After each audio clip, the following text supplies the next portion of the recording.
This channel does not promote any violent, harmful, or illegal activities. All content provided by this channel is meant for an educational purpose only. এবার মহেশতলায় মাদ্রাসায় ছাত্রের শ্লীলতাহানির অভিযোগ উঠছে। লাইব্রেরিতেই দ্বাদশ শ্রেণীর ছাত্রীর শ্লীলতাহানির অভিযোগ উঠছে শিক্ষকের বিরুদ্ধে। অভিযুক্ত শিক্ষক মতিউর রহমানকে বেধড়ক মারধর করা হয়। অভিযুক্তকে উদ্ধার করে হাসপাতালে নিয়ে যায় পুলিশ। লিখিত অভিযোগের ভিত্তিতে গ্রেপ্তার অভিযুক্ত শিক্ষক। আর এবারে যে খবরের দিকে নজর রাখবো, সিটি কলেজে সেই সিটি কলেজের অধ্যাপক রাজদীপ মাইতির কুকীর্তি এবারে প্রকাশ্যে এলো। কলেজ থেকে বেরোনোর সময় মহিলাদের উদ্দেশ্যে খারাপ অঙ্গভঙ্গি করার অভিযোগ। এরপরে প্রত্যক্ষদর্শীরা তাকে ধরে ফেলেন। আমার স্ট্রিট থানায় নিয়ে যাওয়া হয় রাজদীপকে। সিটি কলেজ মুচিপাড়া থানার অধীনে হওয়ায় মুচিপাড়া থানায় অভিযোগ দায়ের। এবারই প্রথম নয়, এর আগেও রাজদীপ মাইতির বিরুদ্ধে এই ধরনের একাধিক অভিযোগ উঠেছে। সোশ্যাল মিডিয়ায় মহিলাদের কুরুচিকর মন্তব্যের অভিযোগ। সিপিএম নেত্রী দীপশিতা ধরকেও কুকথা বলার অভিযোগ রয়েছে এই কীর্তিমান রাজদীপের বিরুদ্ধে।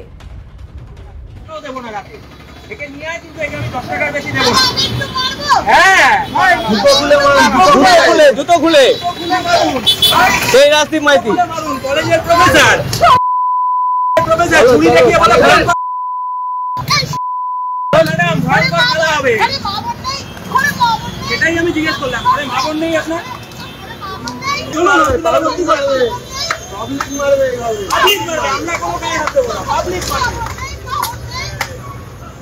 পাবলিক মারবে বাবা। চলো চলো থানায়, চলো থানায়, চলো চলো চলো থানায় নিয়ে চলো। রাজদীপ মাইতি যে ঘটনা ঘটিয়েছে এর আগে আমরা সকলে জানি। এই ধরনের ধর্ষক মানসিকতা সম্পন্ন মানুষদের একজন কলেজের প্রফেসর হয়ে যে ধরনের ভাষা রাস্তায় দাঁড়িয়ে উনি ব্যবহার করেছেন মহিলাদের সম্পর্কে, যেহেতু ওনার কলেজ মুচিপাড়া থানার আন্ডারে, একজন মহিলা এবং আমার পক্ষ থেকে আমরা এফআইআর করেছি। এখনও অবধি এই নিয়ে 5টি এফআইআর রাজদীপ মাইতির নামে হয়েছে। পুলিশ তাদেরকে খুঁজে পাচ্ছে না। নন অ্যাভেলেবল বিভিন্ন সেকশন, সাইবার ক্রাইমে কেস হয়েছে, মহিলা কমিশনে কেস হয়েছে, কিন্তু তিনি প্রকাশ্য রাস্তায় দাঁড়িয়ে এখনও মহিলাদের এই ধরনের কুরুচিকর মন্তব্য করছেন, ধর্ষণের হুমকি দিচ্ছেন, খুন করার মতো হুমকি দিচ্ছেন। অভিযোগ দায়ের করেছি, আমরা আশা করব যে পুলিশ প্রশাসন তাদের ব্যবস্থা গ্রহণ করবে। দুদিকেই হচ্ছে, যারা বসে আছে তারা হচ্ছে কালপিট। একদিকে কোনো অধ্যাপক নয়, তাই তাকে অধ্যাপক বলার যোগ্য কিনা সেটা একটু বিবেচনা করা দরকার। সে যে মতাদর্শের ছাত্রী হন না কেন বা তার ছাত্রী নাও হন না কেন, কোনো মহিলাকে ধর্ষণের মতো হুমকিয়ে দেয়া এটা জঘন্য থেকে জঘন্যতম অপরাধ। অন্যদিকে সিপিএমের তন্ময়বাবুও কম যাচ্ছেন না, তার একের পর এক আমরা সার্টিফিকেট দেখতে পাচ্ছি, হোয়াটসঅ্যাপ বিভিন্ন সব বেরোচ্ছে। তো কে কাকে ধরবে? সে তো কাবাডি খেলায় পরিণত হবে। তৃণমূল সিপিএমকে ধরবে, সিপিএম তৃণমূলকে ধরবে, কিন্তু কেউ কাউকে ধরতে পারবে না, কারণ আসলে পর্দার আড়ালে দুজনকেই ধরে আছে এবং জাপটে ধরে আছে, কেউ কাউকে ছাড়ছে না। এদিকে কসবাকাণ্ডের প্রসঙ্গ তুলে আত্মশুদ্ধির সওয়াল করছেন কুণাল ঘোষ। সিপিএম বিজেপির সমালোচনার পাশাপাশি কসবাকাণ্ডেরও সমালোচনা করব। জানোয়ারটি পিঠের চামড়া খুলে নেওয়ার কথা বলবো, নাম না করে মনোজিৎকে নিশানা কুণাল ঘোষের।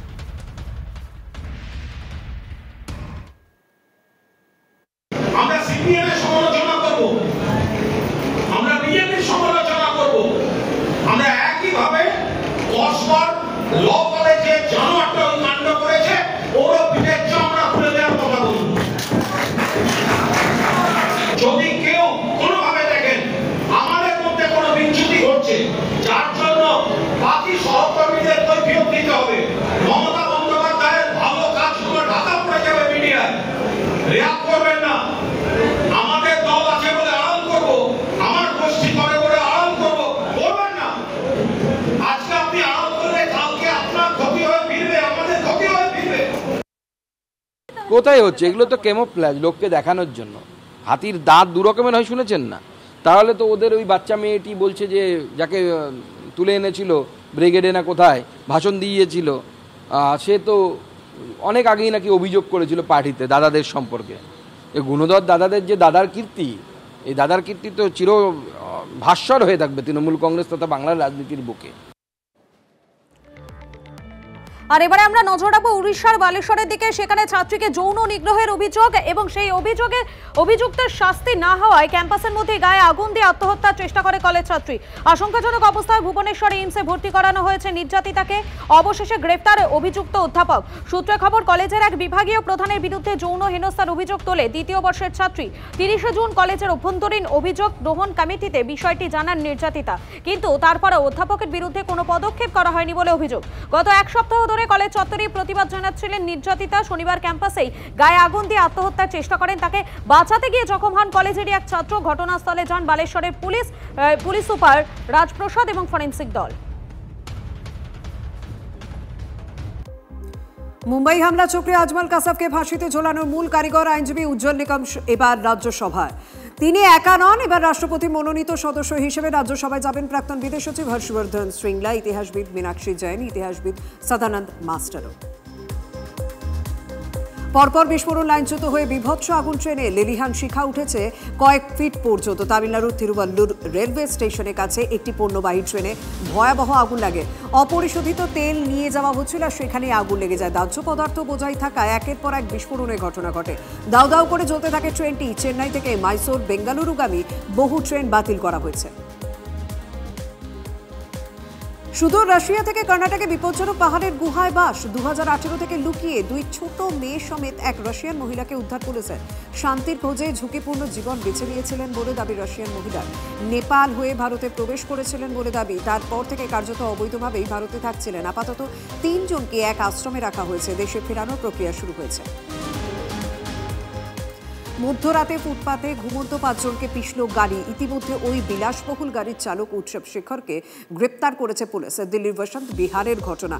মদ্যপ অবস্থায় ছিল চালক। সূত্রে খবর ক্যাম্পের বাইরে ঘুমোচ্ছিলেন ওই 5 জন। আর সেই সময় বেপরোয়া গতিতে এসে গাড়িটি 5 জনকে পিষে দেয়। মৃতরা প্রত্যেকে রাজস্থানের বাসিন্দা। তেলুগু চলচ্চিত্র জগতে নক্ষত্রপতন। রবিবার ভোরে প্রবীণ অভিনেতা কোটা শ্রীনিবাস রাও প্রয়াত হয়েছেন। মৃত্যুকালে বয়স হয়েছিল 83। গত কয়েকদিন ধরে গুরুতর অসুস্থ অবস্থায় ছিলেন তিনি। নগরে তার বাসভবনে শেষ নিঃশ্বাস ত্যাগ করেন। 2 বছর আগে পর্যন্ত চলচ্চিত্রে অভিনয় চালিয়ে যান। তার শেষ ছবি ছিল সুবর্ণ সুন্দরী, যা 2023 সালে মুক্তি পায়। পাকিস্তানে পরমাণু অস্ত্র শান্তির জন্য, দেশের রক্ষার জন্য, আগ্রাসনের জন্য নয়। ভারত পাক সংঘর্ষ বিরতি চুক্তির 2 মাস পর মুখ খুললেন পাক প্রধানমন্ত্রী শাহবাজ শরীফ। অপারেশন সিঁদুরের মধ্যে চাপে পড়ে পাকিস্তান যে পরমাণু অস্ত্র ব্যবহারের চিন্তাভাবনা শুরু করেছিল, যদিও সে ইঙ্গিত মিলেছিল মার্কিন প্রেসিডেন্টের কথাতে। ট্রাম্পের শুল্ক বোমার আঘাত। এবার মেক্সিকো ইউরোপীয় ইউনিয়নের 30% শুল্ক আরোপের ঘোষণা। আগামী 1 আগস্ট থেকে চালু হয়ে যাবে নতুন শুল্ক নীতি। মেক্সিকো থেকে মাদক পাচারে কোনো রকম হ্রাস টানেনি মেক্সিকো সরকার, যার জেরে এই পদক্ষেপ করেছে বলে জানিয়েছে ডোনাল্ড ট্রাম্প। স্বাধীনতার দাবিতে পাক সরকারের বিরুদ্ধে বড়সড় অভিযান বালুচ বিদ্রোহীদের। বালুচিস্তানে বাস থেকে যাত্রীদের নামিয়ে খুনের ঘটনায় সামনে এলো চাঞ্চল্যকর তথ্য। সূত্রে খবর, রীতিমতো আই কার্ড দেখে হত্যালীলা চালায় হামলাকারীরা। বেছে বেছে পাকিস্তানিদেরই টার্গেট করা হয় বলে খবর। আলাদা করে পাক পাঞ্জাব প্রদেশের বাসিন্দাদের নিশানা করা হয়েছে।